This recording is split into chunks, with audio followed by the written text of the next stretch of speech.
Bismillahirrahmanirrahim. Assalamualaikum warahmatullahi wabarakatuh. Alhamdulillahirabbil alamin. Wa bihi nasta'in ala umuri dunya waddin. Wassalatu wassalamu ala asrofil anbiya'i wal mursalin wa ala alihi wa ashabihi ajma'in. Amma ba'd. Saudaraku sekalian, pada kesempatan kali ini saya ingin menyampaikan sebuah materi terkait dengan hadis Rasulullah Sallallahu Alaihi Wasallam yang bunyinya khairun nas anfa'uhum linnas, yang artinya sebaik-baik manusia itu yang bermanfaat atau lebih manfaat kepada manusia yang lainnya. Dari dasar hadis itu artinya kita sebagai manusia yang beriman kepada Allah, maka kita harus berusaha untuk menjadi orang yang baik, baik itu kepada Allah ataupun kepada sesama manusia, atau istilahnya itu hablu minallah dan hablu minannas. Jadi hubungan kita kepada Allah dan hubungan kita kepada manusia harus baik. Dan itu ya kepada manusia siapa saja dan apa saja kita harus lakukan itu. Dan kemudian juga dengan apa kita melakukannya, ya dengan apa yang Allah titipkan kepada kita, yaitu nikmat, baik itu nikmat pikiran kita, nikmat mata kita, nikmat telinga kita, nikmat mulut kita, nikmat hati kita, tangan, kaki, dan semuanya itu kita gunakan untuk berbuat kebaikan. Dan kebaikan yang kita lakukan tentunya harus didasari atau diniatkan lillahi ta'ala, hanya mencari ridha Allah, bukan untuk kepentingan ego pribadi ataupun golongan, karena yang diterima oleh Allah menjadi amal soleh itu ya insya Allah sesuatu perbuatan yang diniatkan ikhlas lillahi ta'ala, insya Allah seperti itu. Dan inilah yang harus benar-benar kita usahakan agar apa yang kita lakukan itu memang suatu kebaikan atau sesuatu yang memang baik menurut Allah, bukan menurut kita sendiri. Insya Allah seperti itu. Dan kalau kita contohkan dalam kehidupan kita sehari-hari agar kita mudah memahaminya dan mudah untuk mengamalkannya, yaitu salah satunya berbuat baik itu ya cara berpikir kita. Jadi bagaimana caranya kita itu berpikir harus selalu baik, baik sangka. Dan baik sangka itu bukan hanya nampak di depannya saja, tapi juga dimanapun kita, baik dilihat oleh orang lain ataupun tidak, kita tetap berusaha untuk baik sangka. Insya Allah seperti itu yang terkait dengan pikiran. Dan dicontohkan baik sangka itu umpamanya kalau ada saudara kita mungkin ada yang keliru, ada yang salah dari apa yang saudara kita itu lakukan, maka kalau kita itu memegang teguh dasar dalil tadi bahwa kita itu ya harus baik sangka, dan kemudian di hadis tadi bagaimana caranya kita itu menjadi orang yang baik kepada manusia, maka ya kita berusaha untuk menyikapinya dengan cara yang baik dan bijaksana,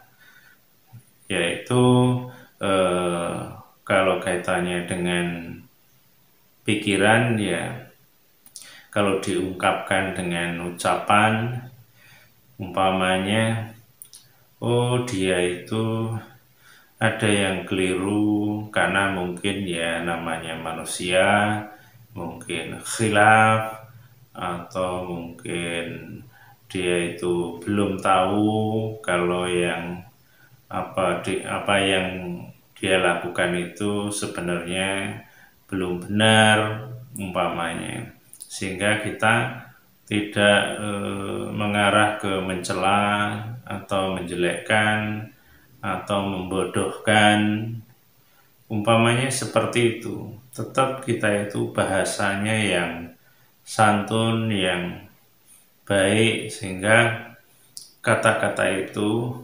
seandainya orang yang kita komentari tadi mendengar, dia tidak akan tersinggung, tidak akan sakit hati karena bahasanya yang baik.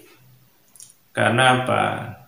Kata-kata itu sebenarnya walaupun tidak didengar oleh orang yang bersangkutan yang kita tuju, tapi kalau itu tidak baik, maka itu akan jadi salah bagi kita di hadapan Allah, maka akan dicatat oleh malaikat Allah menjadi sesuatu yang keliru tadi dan menjadi dosa bagi kita. Na'udzubillah. Jadi jangan seperti itu.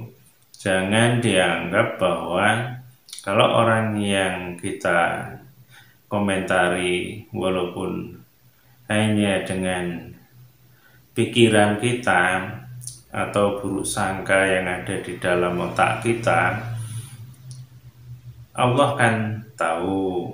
Bahkan Allah sendiri sudah mengatakan di dalam Al-Quran, di dalam surat Al-Baqarah ayat 284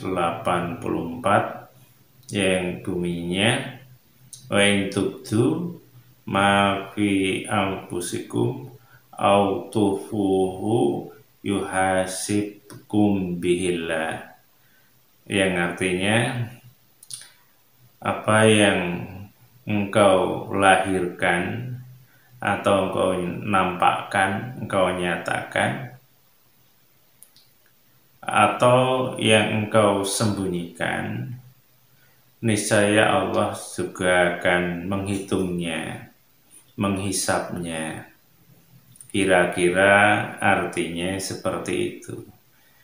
Artinya apapun yang kita lakukan, baik itu yang kita nampakkan dalam bentuk ucapan atau dinampakkan di raut muka, dan apa yang engkau sembunyikan, yang tersembunyi di pikiran kita atau di hati kita, tetap Allah mencatatnya, menghitungnya lewat malaikatnya yang siap selalu mencatat amal perbuatan baik ataupun buruk manusia. Dari ayat itu Allah kan ingin menyampaikan atau memberitahukan kepada kita bahwa kita itu tidak bisa sembarangan, tidak bisa main-main, tidak bisa menganggap suatu hal yang remeh, yang tidak ada artinya, karena itu bagi Allah tetap akan menjadi catatan bagi Allah, sehingga kita tidak bisa sembarangan untuk berucap ataupun berpikir. Dan itu juga ditunjukkan di dalam surat Abasa ketika Rasulullah bermuka masam kepada seorang sahabat yang buta. Itu kan jelas sebenarnya bahwa kita bermuka masam saja kepada orang yang buta, yang tidak bisa melihat, itu tetap salah, tetap tidak boleh, walaupun orang itu tidak melihatnya. Tapi kan Allah tahu, Allah dan malaikatnya tahu. Maka dari contoh itu, dan itu terkait juga dengan masalah manusia itu yang paling baik adalah yang bermanfaat bagi manusia yang lainnya, itu juga masuk. Kalau kita itu ingin bermanfaat kepada orang lain, kalau kita ingin jadi orang yang baik juga bagi orang lain, itu salah satunya contoh-contoh yang saya sampaikan tadi. Jadi tidak harus berbuat baik itu kita itu mengeluarkan harta, benda, uang yang kelihatan. Tidak harus seperti itu. Maka untuk itu mari kita rubah perilaku kita kalau selama ini kita mungkin tidak sampai terpikirkan seperti itu, masalah berbuat baik kepada orang lain. Dan itu ya bukan hanya masalah pikiran, tapi juga hati tadi ya.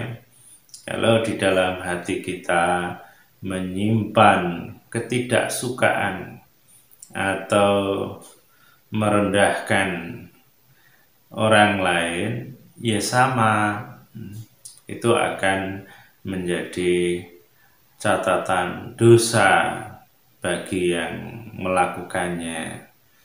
Dan dari itu bisa menjadi sampel contoh untuk anggota tubuh yang lainnya, baik mata kita, cara memandang kita, baik telinga kita, cara mendengar apa yang orang lain ucapkan, baik hati kita, tangan dan kaki tadi.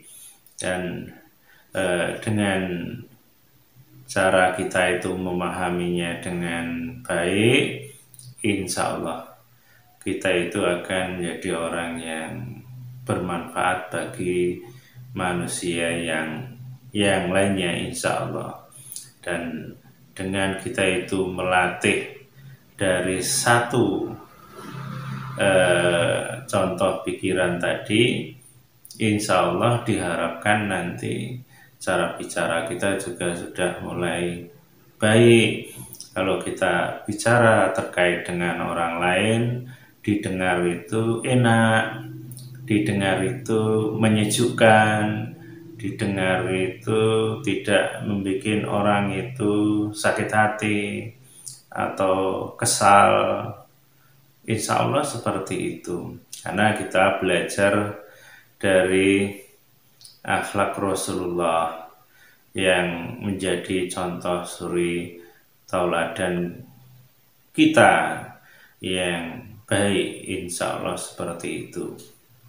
Nah, itu saja yang bisa saya sampaikan untuk yang saat ini, dan mudah-mudahan kita lanjutkan lagi di kesempatan yang lain, masih terkait dengan sebaik-baik manusia yang bermanfaat bagi manusia yang lain, insya Allah seperti itu.